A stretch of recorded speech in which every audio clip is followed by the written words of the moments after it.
नमस्कार प्यारे बच्चों। आज हम क्लास 10th की फायर एंड आइस जो कविता है उसको रीड करने जा रहे हैं।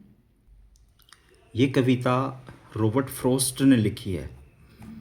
सबसे पहला बिंदु तो हमें यही याद रखना है कि ये कविता किसने लिखी है। रॉबर्ट फ्रॉस्ट नामक जो कवि हैं उन्होंने लिखी है और ज़्यादा बड़ी नहीं है, छोटी कविता है ये भी। सबसे पहले इसके राइम स्कीम की अपन बात कर लेते हैं कि इस कविता में राइम स्कीम है या नहीं है। तो अपन इन शब्दों को, जो अंत में जो शब्द दे रखे हैं उनको एक बार रीड करते हैं। ये देखो लिखा हुआ है फायर, ये लिखा हुआ है आइस, डिज़ायर, फायर, ट्वाइस। नीचे आ जाते हैं, यहाँ लिखा हुआ है अपना ट्वाइस लिखा हुआ है, फिर हेट लिखा हुआ है, आइस, ग्रेट और सफाइस। तो आप देखेंगे कि कुछ जो शब्द हैं, कुछ जो वर्ड हैं, उनकी राइम स्कीम मैच हो रही है। तो सबसे पहले अपन ऊपर से ही चलते हैं। जो फायर है उसको अपन ए मान लेते हैं। फायर को क्या मान लेते हैं? ए मान लेते हैं। फिर फायर के बाद में उसकी जो ध्वनि है किससे मिल रही है? फायर के बाद में आइस को अपन बी मान लेते हैं। आइस अलग ध्वनि आ रही है, इसको बी मान लेते हैं। फिर डिज़ायर और फायर दोनों की ध्वनि सेम आ रही है, तो दोनों को क्या मान लेंगे? ए मान लेंगे। फिर इसके बाद में 4 नंबर पे फायर है, उसको भी क्या मान लेंगे? ए मान लेंगे। केवल आइस अलग आया है, इसको अपन ने क्या मान लिया? बी मान लिया। फिर आइस की ध्वनि आप देखेंगे ना, तो नीचे वाला जो स्टेंजा है उसमें ट्वाइस से मिल रही है, आइस और ट्वाइस। तो आइस और ट्वाइस दोनों को क्या मान लिया? बी मान लिया। अब हेट आ रहा है, हेट। तो हेट ना तो ए वालों से मिल रहा है न बी वालों से मिल रहा है। ए में अपने अब तक फायर आ गया, डिज़ायर, फायर, और बी में क्या आया? अपने आइश आ गया और ट्वाइस आ गया। तो इन दोनों से भी नहीं मिल रही है, तो हेट को अपन क्या मान लेंगे? सी मान लेंगे। हेट को अपन क्या मान लेंगे? सी वाला ऑप्शन मान लेंगे। तो आइस, ट्वाइस और फिर वापस से आइस आ गया, तो आइस को अपन वापस से क्या मान लेंगे? बी मान लेंगे। तो हेट और हेट की ध्वनि देखेंगे ना आप, तो हेट की ध्वनि मिल रही है हेट ग्रेट, हेट ग्रेट। तो हेट की ध्वनि ग्रेट से मिल रही है, तो ये क्या हो जाएगा? सी हो जाएगा। और सफाइस को देखेंगे आप, सफाइस किससे मिल रहा है? आइस से मिल रहा है। तो आइस को अपन ने बी माना था, तो ये भी क्या हो जाएगा? बी हो जाएगा। तो सभी शब्दों को अपन ने आइडेंटिफाई कर लिया है। तो इसकी राइम स्कीम अगर हम लिखना चाहें, कंप्लीटली राइम स्कीम अगर लिखना चाहें, तो इसकी राइम स्कीम हो जाएगी A B A. A B ए हो जाएगी, ए बी और सी, और बी सी और बी। ये जो 9 लाइनें हैं उनकी टाइम स्कीम इस प्रकार से क्या हो जाएगी? मैच कर सकते हैं अपन। वापस से देखते हैं, देखो फायर, डिज़ायर, फायर, तीनों की ध्वनि मिल रही है, तीनों को अपन ने क्या माना है? ए माना है। फिर देखो ऊपर से आइस, यहाँ ट्वाइस, आइस, ट्वाइस और आइस, इसको अपन ने क्या मान लिया है? बी मान लिया है। फिर इसके बाद में देखते हैं अपन हेट और ग्रेट, हेट और ग्रेट, हेट ग्रेट, इसको अपन ने क्या मान लिया है? सी सी दोनों को क्या कर लिया है? मान लिया है। तो इस प्रकार से ये अपनी क्या हो गई? इसकी राइम स्कीम हो गई ए बी सी और बी सी बी। ये इसकी क्या है? राइम स्कीम है, राइम स्कीम। तो ये अपना राइम स्कीम क्या होती है? क्लियर होती है। फिर अब इसके शीर्षक की बात करते हैं। इसका शीर्षक दे रखा है फायर एंड आइस। फायर का अर्थ क्या होता है? आग। फायर का अर्थ क्या होता है? आग। और आइस मीन्स क्या होती है? बर्फ़। लेकिन ये दोनों सिंबॉलिक मीन लिए गए हैं। इनका अर्थ फायर और आइस का अर्थ आग और बर्फ़ से न होकर के, फायर का अर्थ आग और बर्फ़ से न होकर के, फायर का तात्पर्य किससे है? डिज़ायर से है, इच्छाओं से है। कि व्यक्ति की जो इच्छाएं हैं, जो डिज़ायर्स हैं, वो क्या होती हैं? बढ़ती रहती हैं आग की तरह, है ना। तो फायर का अर्थ डिज़ायर से लिया गया है। ब्रूटिलिटी भी हम कह सकते हैं, एंगर कह सकते हैं, पेशन कह सकते हैं, आदि शब्दों से लिया गया है। और जो आइश है उसका अर्थ हेट से लिया गया है। हेट मीन्स नफ़रत से लिया गया है, जेलेसी से लिया गया है। तो रॉबर्ट फ्रॉस्ट इस कविता में हमारे को बहुत सारी बातें बताएंगे। तो लाइन टू लाइन इसका हिंदी अनुवाद में मैं आपको क्या करता हूँ, बताता हूँ। सम से, सम यानी कुछ, से मीन्स कहते हैं, यानी कुछ लोग कहते हैं, द वर्ल्ड यानी संसार, वर्ल्ड मीन्स संसार, विल एंड इन फायर, कि कुछ लोग कहते हैं कि इस संसार का अंत किस में हो जाएगा, फायर में हो जाएगा, आग में हो जाएगा। सम से the world will and in fire, कुछ लोग कहते हैं कि संसार का अंत आग में हो जाएगा।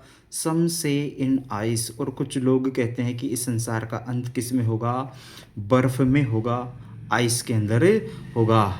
आग में अंत होने का मतलब कि ये संसार में डिज़ायर्स व्यक्ति की इतनी बढ़ जाएंगी, इच्छाएं, ब्रूटिलिटी, पाशविकता इतनी बढ़ जाएगी, क्रोध, है ना, एंगर, ये सब चीज़ें इतनी बढ़ जाएंगी कि संसार का अंत इन चीज़ों से ही क्या हो जाएगा, हो जाएगा। और आइस का तात्पर्य किससे, जेलेसी से, है ना, हेट से, कि मनुष्य के अंदर इतनी हेट, इतनी नफरत हो जाएगी, इतनी जेलेसी हो जाएगी, इतनी ईर्ष्यालुता हो जाएगी कि संसार का अंत आइस से हो जाएगा, या फिर किससे हो जाएगा, फायर से हो जाएगा। From what I have tested of desire, लेकिन मैंने जो चीज़ें देखी है, मैंने जिन चीज़ों का स्वाद चखा है, टेस्ट किया है, जिन डिज़ायर्स का, जिन इच्छाओं को मैंने टेस्ट किया है, जो मैंने टेस्ट करी है वो क्या है, I hold with those who favour fire, अर्थात मैं उन लोगों के पक्ष में हूँ। आई किसके लिए आया है यहाँ पर, पोइट के लिए आया है, ये भी आप ध्यान रखें।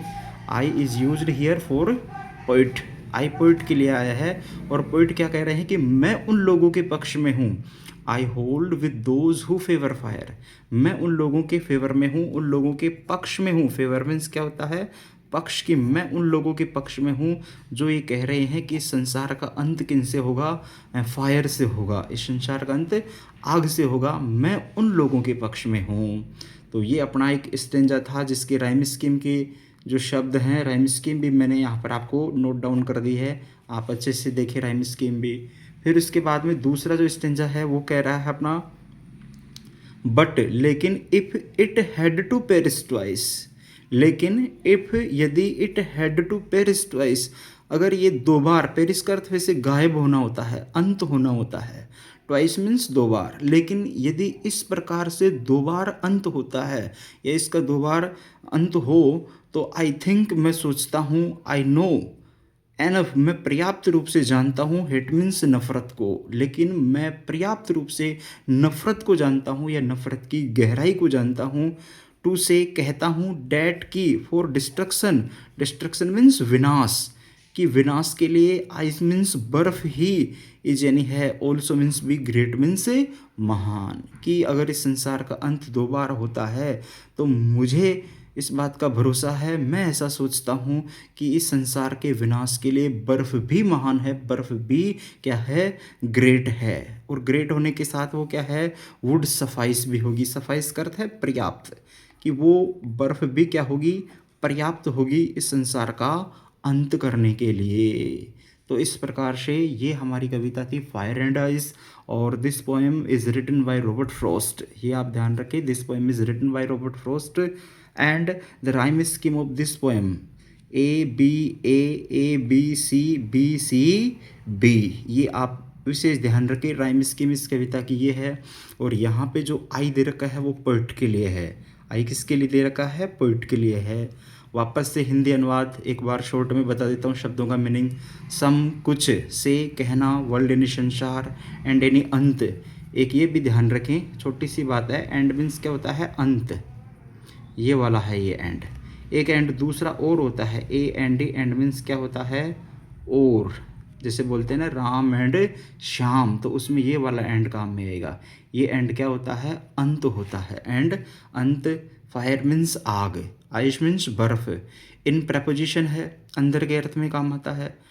आई, मैं, टेस्टेड, टेस्ट कर दे चखने से, डिज़ायर यानी इच्छा, आई मीन्स मैं, होल्ड विद, पक्ष में हूँ, I hold with those who favour fire, आग के साथ या आग से अंत करने वाले लोगों के मैं पक्ष में हूँ, फेवर में हूँ, होल्ड विद साथ में खड़ा हूँ कह सकते हैं अपन यहाँ पर।